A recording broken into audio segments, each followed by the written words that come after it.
Nung nagkausap kami ni Vanessa, tinanong ko sa kanya, gaano ka nakatagal nagtatrabaho? At the age of 40 at 17 siya na nag-uumpisa ng kumayod. Dahil sa kadahilanang namatay ang kanyang ama, dahil siya pa yung eldest, so lahat siya. Siya yung naging breadwinner, tinulungan niya lahat ng kanyang mga kapatid at binigay niya kahit papaano ng kung ano yung magiging pagkakakitaan. So sabi niya, sa mga relasyon po, ngayon pa lang ako talagang nag-uumpisa. Siguro, yun ang dapat nating matutunan dito kay Vanessa. Yung kakayahan ng isang tao na gumagawa siya ng ikakaayos ng pamilya niya, ikakabuti niya bilang isang tao, wala siyang tinatapakan. Tapos eto na at nagsimulang magmahal na siya, lalapit ng kusa na magugulat kayo, ay, paano nagawa na gano'n na may magmamahal sa isang tao na katulad ni Vanessa? Akala nila gano'n. Hindi nyo alam na dahil sa ginagawa niyang kagandahang loob before, maaring ito na yung blessing na tinatanggap niya na because of the fact na maayos siya, mabuti siya, meron siyang inayos niya ang kanyang pamilya, ito na yung kanyang, kumbaga sana, fruit of labor. Yun lang.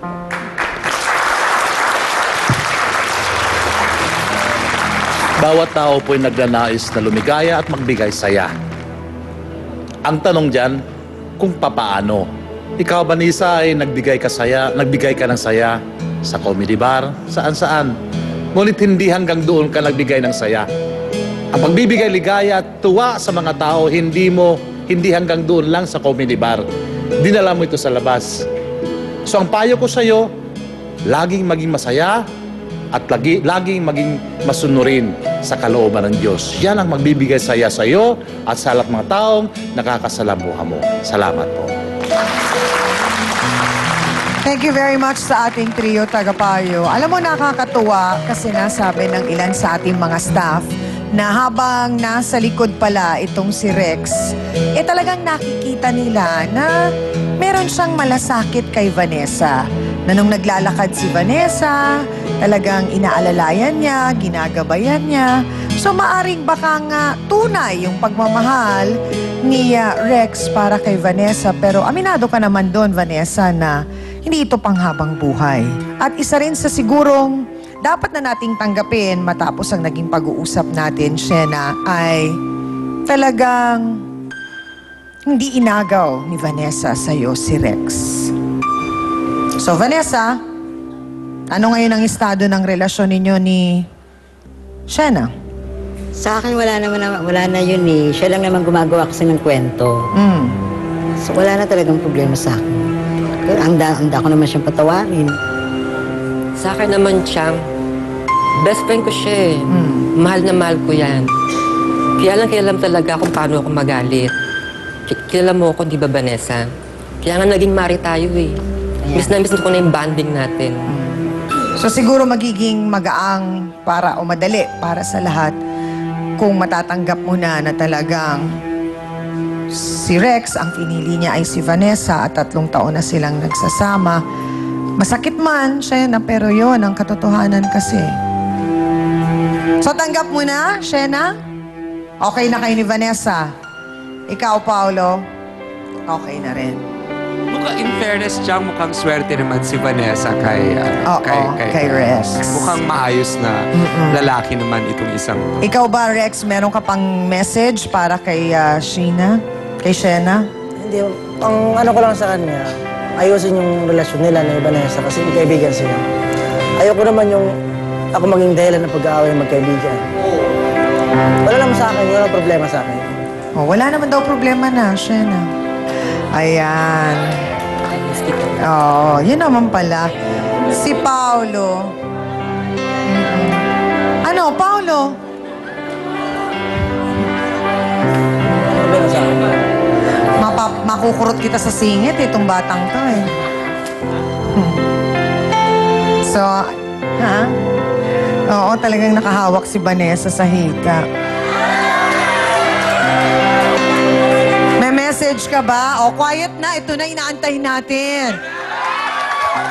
Ano bang message mo para kay Vanessa? Han. Ang ano ko lang sa kanya, basta... Ano tawag mo? Ang ano ko lang sa asawa ko.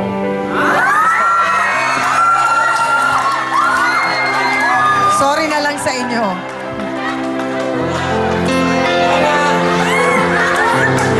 Gusto magwala ni Hanso. Lahat ng mga Becky dito nagbabasag na, oh. O, anong message mo sa asawa mo?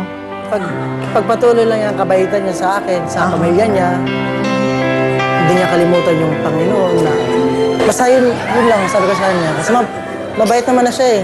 Oo.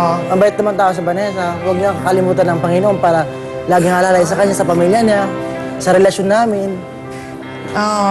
Ikaw naman, Vanessa, anong message mo para kay Rex?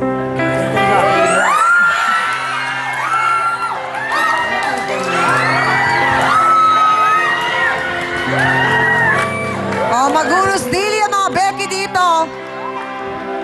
Bitawan niyo yung mga silya na hawak niyo. Oh.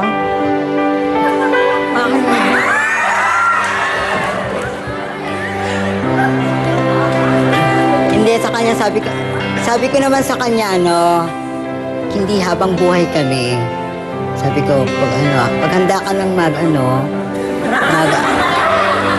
paghanda ka ng manligaw ng babae, susuportahan kita. Oo. Naintindihan ko naman.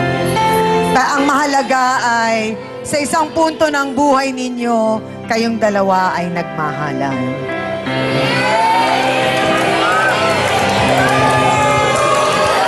Ano? Ano? O may sinasabi sila? May request sila.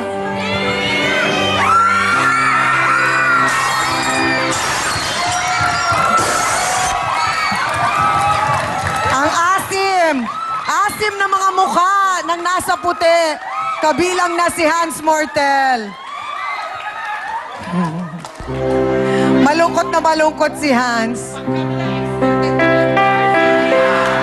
Amina na po tayo mga kapatid. May mahalagang aral na naman tayong natutunan sa umagang ito. Abay, napakasarap talagang malaman na ang tunay na pagmamahal ay walang tinitignang anyo, hugis, itsura, o sinusukat na laman ng bulsa at pitaka.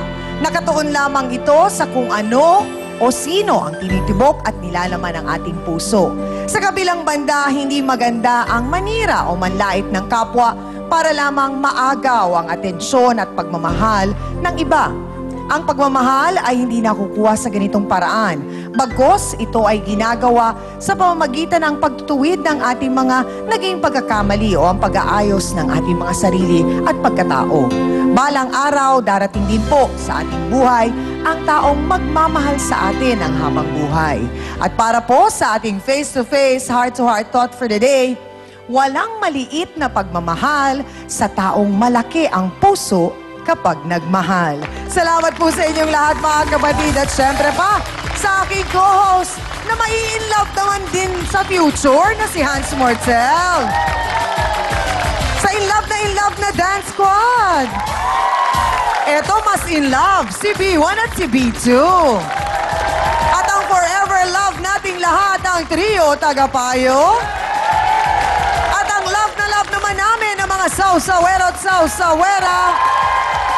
At ang mga love din nating bisita ngayong araw na ito na nagbahagi po ng kanilang kwento at nagtiwala sa ating programa. At para po sa mga nais maging bahagi ng aming programa sa pamamagitan po ng pagiging audience, pwede po kayong mag-text o tumawag lang sa numerong nakikita po ninyo sa inyo pong TV screen. At sana rin, huwag po ninyong kalilimutan tuwing Sabado, 10:30 ng umaga ang Untold Stories mula sa Face to Face at ang Good Morning Club naman po Lunes hanggang Biyernes, 5 a.m. to 7:30 a.m. dito pa rin, syempre, sa Kapatid Network. Muli ako po ang inyong pambansang kapitana, ang inyong Chang Ami na lagi pong magpapaalala ang problema.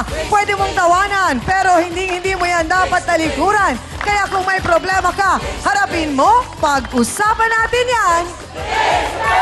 Para po sa inyo to, mga kapatid. Sabi ni teacher, no cheating. Yung anak ni Christy, nangangapi dun sa anak ko. Kahit patutoy, kailangan po ninyong sabihin sa anak ninyo na masama ang mangopya. Sabi ni Inday, no hurting. Nanggigigil daw siya. Yung anak niyan, limunyita rin. Pero wala kang karapatan na sampalin yung anak ko! Ngunit sa kabila ng ugat ng awayan, Pati anak ko, iniwan nga kami ng tatay niya dahil sa'yo. Nangligaw kasi sa akin, ma'am eh. mananaigang pagiging isang ina. Papatayin kita kung maaari kung anak lang ang pag-uusapan. Face to Face, 10:30 a.m. Dito lang sa TV5.